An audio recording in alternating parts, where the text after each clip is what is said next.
The sum of n terms of an AP is 3n square plus 5n.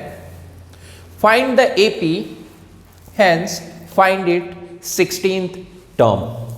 अब देखो इस type के question में ऐसे नाप का दिया होता है, कोई भी टर्म्स पूछा जा सकता है या an टर्म्स पूछा जा सकता है, यानी nth टर्म पूछा जा सकता है, ओके, या कॉमन डिफरेंस पूछा जा सकता है, या फर्स्ट टर्म पूछा जा सकता है, या दोनों पूछा जा सकता है, कुछ भी, ओके।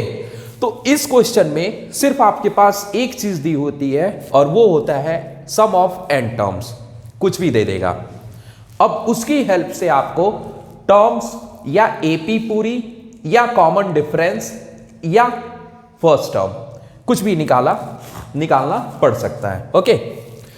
तो अभी देखते हैं इस क्वेश्चन को हम।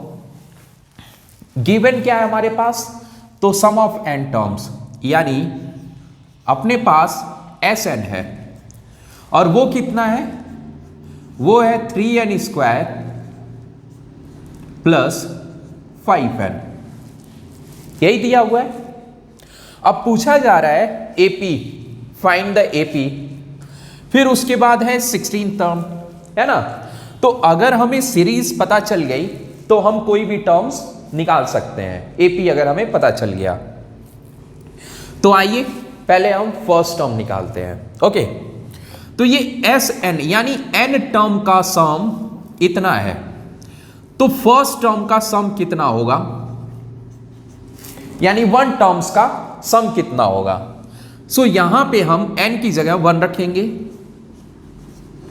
सो ये हो जाएगा अपना 1 square and plus 5 into 1, okay.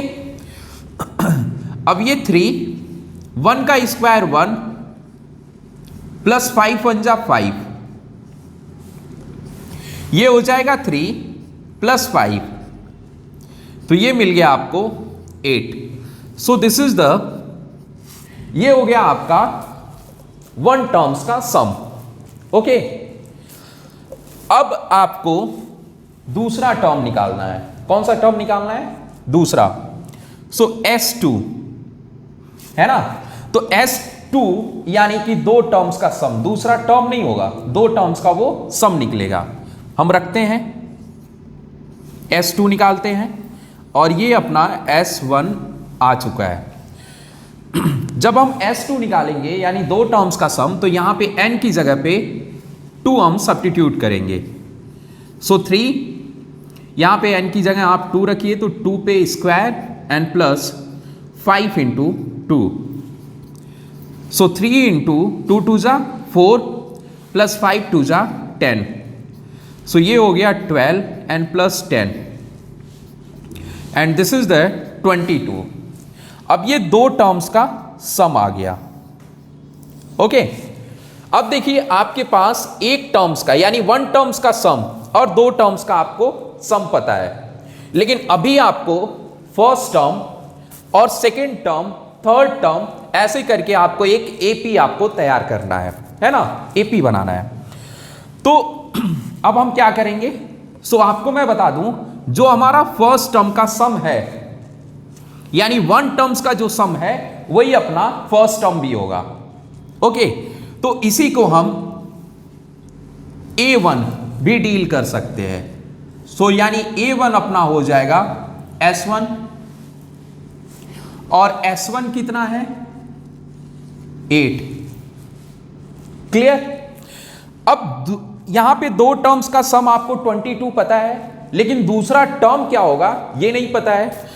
तो दूसरा टर्म निकालने के लिए हमेशा कभी भी आप सेकेंड टर्म निकालेंगे और आपको सम ऑफ टर्म्स दिया हुआ है, तो सेकेंड टर्म निकालने के लिए हमेशा sum of second term minus sum of first term करना पड़ता है, ओके।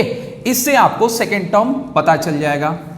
तो सेकेंड टर्म क्या है अपना 22, सेकेंड टर्म नहीं, sum of second term 22 and first term का सम कितना है 8।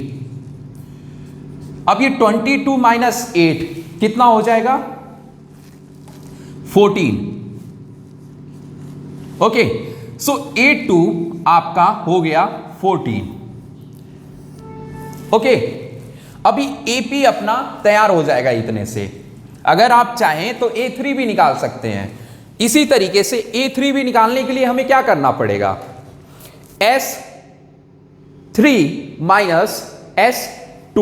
ओके, तो हम A3 निकाल लेंगे, लेकिन अपने पास इन दो टर्म्स की हेल्प से हम कॉमन डिफरेंस निकाल सकते हैं, है ना। और फिर हम 16 टर्म्स, या फिर आप कहो तो मैं डायरेक्ट 16 टर्म्स भी निकाल सकता हूं। दोनों चीजें हम देखते हैं, एक डायरेक्ट भी और एक हम AP तैयार करके। तो पहले हम AP बनाते हैं। तो अपना AP जो होगा 8, 14। अब 8 और 14 इसकी हेल्प से, यानी दो term, first term second term आपको पता है, D निकल जाएगा। और D कितना होगा 6। ये कैसे पता चला, तो second term minus first term. तो अभी थर्ड टर्म बताना आसान हो गया, क्योंकि 14 प्लस 6 कितना हो जाएगा 20। सो ये हो गया आपका AP। ओके, अब 16 टर्म हमें निकालना है। तो 16 टर्म हम इसकी हेल्प से निकाल लेंगे, ये अपना जो सीरीज है। अब 16 टर्म्स हो जाएगा, यानी A16 equal to A plus 16 है तो 16 माइनस 1 इंटू D, यानी 15D ये होगा। अब यहां पे A की वैल्यू क्या है 8 प्लस 15 इंटू D की वैल्यू 6,